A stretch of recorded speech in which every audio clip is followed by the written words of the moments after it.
আলাইকুম রহমতুল্লাহি ওবরাকাতুহ নাহমাদুহু ওয়া নুসাল্লি আলা রাসূলিহিল কারীম আম্মা বা'দু ফাআউযু বিল্লাহি মিনাশ শাইতানির রাজীম বিসমিল্লাহির রহমানির রহিম। আব্দুল্লাহ নামে এক ভাই প্রশ্ন করেছেন, বাথরুমে গিয়ে অনেকে মৃত্যুবরণ করেন, বাথরুমে মৃত্যু কি ভালো না মন্দ জানতে চাই। প্রিয় ভাই আব্দুল্লাহ, আপনার এই প্রশ্নের উত্তরে বলবো যে পৃথিবীতে যতটি প্রাণ আছে প্রতিটি প্রাণকেই মৃত্যুবরণ করতে হবে। সূরাত আলী ইমরানের 185 নম্বর আয়াতে আল্লাহ তাআলা ইরশাদ করছেন, কুল্লু নাফসিন যায়িকাতুল মাউত, অর্থাৎ প্রতিটি আত্মাকে মৃত্যুর স্বাদ আস্বাদন করতে হবে। আমরা পৃথিবীতে যারাই এসেছি আবার এই পৃথিবী থেকে বিদায় নিতে হবে, আমাদেরকে মৃত্যুবরণ করতে হবে। এটা হচ্ছে চিরসত্য বা মহাসত্য, এবং এই চিরসত্যটি কম বেশি আমরা সবাই জানি, কিন্তু আমরা কোথায় মৃত্যুবরণ করব এ ব্যাপারে আমরা কিছুই জানি না। কিভাবে আমাদের মৃত্যু ঘটবে, কোন প্লেসে কোন জায়গাতে আমরা মরব এ ব্যাপারে আমরা কিছু জানি না। এবং সে ব্যাপারে সূরাতুল লোকমানের 34 নম্বর আয়াতে আল্লাহ তাআলা ইরশাদ করছেন, ওয়ামা তাদরি নাফসুম বিআইয়ি আরদিন তামুত ইন্নাল্লাহা আলিমুন খবীর, অর্থাৎ কোনো মানুষই জানে না, কোনো প্রাণী জানে না যে সে কোন প্লেসে কোন জায়গায় মৃত্যুবরণ করবে।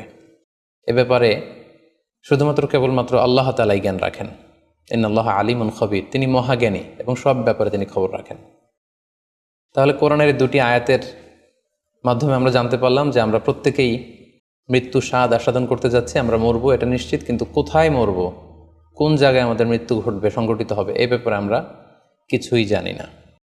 এবার যদি আমরা সরাসরি প্রসঙ্গে আসি, সেটা হচ্ছে বাথরুমে গিয়ে যদি কেউ মৃত্যুবরণ করে, হ্যাঁ সেটা হতে পারে, বাথরুমেও কেউ মৃত্যুবরণ করতে পারে। এবং অনেক সময় আমরা শুনেছি যে বাথরুমে অনেকে ইন্তেকাল করেছেন, মৃত্যুবরণ করেছেন। এখন এই বাথরুমে মৃত্যুবরণ করা এটা ভালো কি মন্দ, এটা তিনি জানতে চেয়েছেন। আসলে বাথরুমের ভেতরে কেউ মৃত্যুবরণ করলে এটা ভালো মৃত্যু নাকি খারাপ মৃত্যু, এ ব্যাপারে কোনো হুকুম দেওয়ার বা ডিসিশন দেওয়ার সুযোগ আসলে আমাদের নেই, কারণ এ ব্যাপারে ইসলাম আমাদেরকে কিছু জানায়নি। কারণ নিছক বাথরুমের ভেতর মৃত্যু যদি হয় তাহলে এটা খারাপ মৃত্যু বা খারাপ সাইন, সে জাহান্নামে যাবে, এরকম কথা বলার কোনো সুযোগ নেই। নিছক একটা নির্দিষ্ট জায়গায় কারণ মৃত্যুর কারণে এটা খারাপ মৃত্যু বা ভালো মৃত্যু বলে আসলে কোনো ধরনের সিদ্ধান্তে আসা যায় না। কারণ বাথরুমে নানাভাবে মানুষের মৃত্যু হতে পারে। কেউ হয়তো অজু করতে যেয়ে বাথরুমের ভিতরে মৃত্যুবরণ করেছে, অথবা কেউ গোসল করতে যেয়ে মৃত্যুবরণ করেছে, এটাও হতে পারে, অথবা প্রাকৃতিক কাজ সারতে যেয়ে বাথরুমে তার মৃত্যু হয়েছে। এর কোনোটির ক্ষেত্রেই এই মৃত্যুটি খারাপ মৃত্যু এভাবে কোনো সিদ্ধান্তে আসা যাবে না। সিদ্ধান্তে আসা যাবে এভাবে, অথবা ধারণা করা যাবে, প্রবল ধারণা করা যাবে এভাবে যে সে তার জীবনটা কিভাবে কাটিয়েছে। তিনি যদি ঈমানের উপর থাকেন, ইস্তেকামতের উপর থাকেন, আল্লাহ এবং আল্লাহ রাসূলের উপর দৃঢ় বিশ্বাসের উপর থাকেন, তিনি যদি সৎ কর্ম করে থাকেন এই পৃথিবীতে, তাহলে তার বিদায়টা, তার মৃত্যুটা ভালো মৃত্যু হয়েছে বলে আমরা প্রবল ধারণা রাখতে পারি। কিন্তু কে জান্নাতি হবে আর কে জাহান্নামী হবে এ ব্যাপারে শুধুমাত্র আল্লাহ তাআলা ডিসিশন দিতে পারেন। এক্ষেত্রে অনেকে একটি হাদিসের মিস ইন্টারপ্রিটেশনের কারণে এই ধরনের ধারণা করে থাকতে পারেন। যে হাদিসটি সহিহ বুখারীতে এসেছে, আল্লাহর হাবিব সাল্লাল্লাহু আলাইহি ওয়াসাল্লাম বলেছেন, ইন্নামাল আমালু বিল খাওয়াতিম, অর্থাৎ মানুষের কর্মফল নির্ধারিত হয় তার শেষ কাজের উপর ভিত্তি করে। তার শেষ জীবনটা যদি ভালো হয় তাহলে তার মৃত্যুটা ভালো হয়েছে বলে ধরা হবে। এই হাদিসের মিস ইন্টারপ্রিটেশনের কারণে অনেকে হয়তো ধারণা করতে পারেন যে বাথরুমের ভেতরে কারো মৃত্যু ঘটলেই সেটা খারাপ মৃত্যু। আসলে ব্যাপারটি এমন নয়।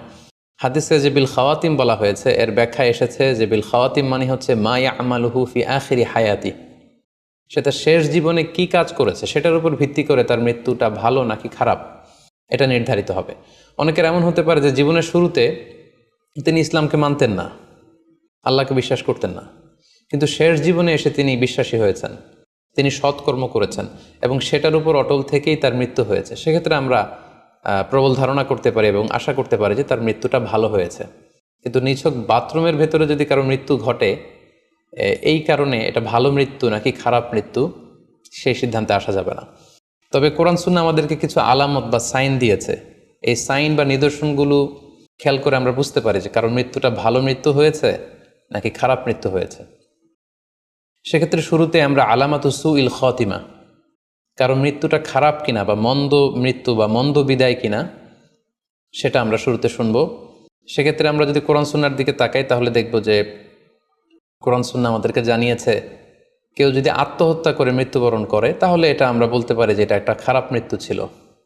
কেননা আল্লাহ রাসূল সাল্লাল্লাহু আলাইহি ওয়াসাল্লাম ইরশাদ করেছেন, সহিহ বুখারীতে এসেছে, মান কতালা নাফসাহু বিশাইইন উযযিবা বিহি ইয়াউমাল কিয়ামাহ। যে ব্যক্তি তার নিজেকে যেই জিনিস দিয়ে আত্মহনন করবে বা আত্মহত্যা করবে, কিয়ামতের দিন তাকে সেই শাস্তি দেওয়া হবে। লেটসে কেউ যদি ছুরি দিয়ে স্ট্যাবিং করে তার প্রাণ হনন করে, জাহান্নামে সে কেবল জাহান্নামের ছুরি দিয়ে নিজের পেটের ভেতরে এরকম ছুরিকাঘাত করতেই থাকবে, এটাই হবে তার শাস্তি। কেউ যদি বিষ পানের মধ্য দিয়ে সুইসাইড করে, তাহলে জাহান্নামে তার শাস্তি হবে জাহান্নামের বিষ খেয়ে খেয়ে সে এই কষ্ট বা শাস্তি ভোগ করবে। কেউ যদি গলায় দড়ি দিয়ে বা ওড়না পেঁচিয়ে গলায় ফাঁস লাগিয়ে সুইসাইড করে, তাহলে আল্লাহ রাসূল সাল্লাল্লাহু আলাইহি ওয়াসাল্লামের হাদিস অনুযায়ী জাহান্নামে সে গলাতে শুধু ফাঁস লাগাতেই থাকবে। তাহলে আল ইন্তিহার মানে সুইসাইড, আত্মহত্যা করে যদি কেউ মারা যায়, সেক্ষেত্রে আমরা বলতে পারি যে এটি খারাপ মৃত্যু ছিল, মৃত্যুটি ভালো ছিল না। তাছাড়া কোনো ব্যক্তি যদি কবিরা গুনাহ সম্পাদন করা অবস্থায় ইন্তেকাল করে, লেটসে কেউ মদ পান, তাহলে এই মৃত্যুটি মন্দ মৃত্যু বা খারাপ বিদায় ছিল বলে আমরা ধারণা করতে পারি। সবশেষে বলবো যে কোনো ব্যক্তির মৃত্যুতে যদি গোটা মুসলিম উম্মাহ, মুসলিম কমিউনিটি আনন্দ প্রকাশ করে, উল্লাস করে, এটাও ওই ব্যক্তির খারাপ মৃত্যু ছিল বলে ধরে নেওয়া হবে। কারণ সবাই তার অন্যায় থেকে, অত্যাচার থেকে, তার অনিষ্ট থেকে বাঁচার জন্য চাচ্ছিল, তার হাফ ছেড়ে বেঁচেছে। সো মুসলিম উম্মাহ যদি, গোটা মুসলিম উম্মার ভালো লোকরা যদি কারোর মৃত্যুতে আনন্দ প্রকাশ করে, তাহলে তার মৃত্যুটা খারাপ মৃত্যু ছিল বলে ধরে নেওয়া যাবে। এই সমস্ত আলামতগুলো যদি আমরা খেয়াল করি, এগুলোর ভিত্তিতে বলা যেতে পারে যে তার মৃত্যুটা মন্দ ছিল, তার বিদায়টা খারাপ ছিল। এবার আমরা যদি হুসনুল খাতিমা অর্থাৎ ভালো বিদায়, কোনো ব্যক্তি যখন আমাদের থেকে বিদায় নিল, মৃত্যুবরণ করলো, তখন আমরা কিভাবে বুঝবো যে বিদায়টা ভালো ছিল এবং এই লোকটা আশা করি যে জান্নাতি হবে, এটা আমরা কিভাবে বুঝবো? প্রথমত বোঝার মাধ্যম হচ্ছে আন-নুতকু বিশ-শাহাদাতি ইনদাল মাউত। মৃত্যুর সময় যদি কেউ আল্লাহর জিকির করা অবস্থায়, আল্লাহকে স্মরণ করা অবস্থায়, কিংবা শাহাদাত বাণী পাঠ করে যদি মৃত্যুবরণ করতে পারে, তাহলে আশা করা যায় যে এই মৃত্যুটা খুব ভালো মৃত্যু হয়েছে। কারণ আল্লাহ রাসূল সাল্লাল্লাহু আলাইহি ওয়াসাল্লাম সুনানে আবু দাউদের এক বর্ণনায় ইরশাদ করেছেন, মান কানা আখিরু কালামিহি লা ইলাহা ইল্লাল্লাহ। যে ব্যক্তির শেষ বাক্য হবে লা ইলাহা ইল্লাল্লাহ এবং এই কালিমাতুত তাইয়্যিবা, এটা পরে যদি কেউ শেষ নিঃশ্বাস ত্যাগ করতে পারে, তাহলে সে জান্নাতে প্রবেশ করবে বলে আল্লাহ রাসূল সাল্লাল্লাহু আলাইহি ওয়াসাল্লাম আমাদেরকে সুসংবাদ দিয়েছেন। তাহলে মৃত্যুর আগে কালিমা পড়ে মরতে পারা, এটা একটা সৌভাগ্যের বিষয় এবং এটা একটা ভালো সাইন। পাশাপাশি বিশ্বাসী ব্যক্তিরা, ইমানদাররা যখন মৃত্যুবরণ করে, তখন তাদের কপাল ঘেমে যায়। অর্থাৎ মৃত্যুর পরে মৃত ব্যক্তির কপালে হাত দিয়ে যদি আমরা দেখতে পাই যে কপাল ঘেমে আছে, সোয়েটিং, প্রচণ্ড ঘামছে, এটা দেখেও আন্দাজ করা যেতে পারে বা ধারণা করা যেতে পারে যে মৃত্যুটা ভালো হয়েছে। কেননা সুনানে তিরমিজির বর্ণনায় আল্লাহ রাসূল সাল্লাল্লাহু আলাইহি ওয়াসাল্লাম ইরশাদ করেছেন, আল মুমিনু ইয়ামুতু বিআরাকিল জাবিন। বিশ্বাসীরা যখন মারা যায় তখন তাদের কপাল ঘেমে যায়। সো অনেক আল্লাহওয়ালা ভালো মানুষের মৃত্যুর পরে আমরা এটা দেখেছি বা শুনেছি যে ইন্তেকালের পরে তাদের কপাল ঘেমেছিল, এবং সেটা দেখে কিন্তু বোঝা যাবে যে মৃত্যুটা ভালো ছিল।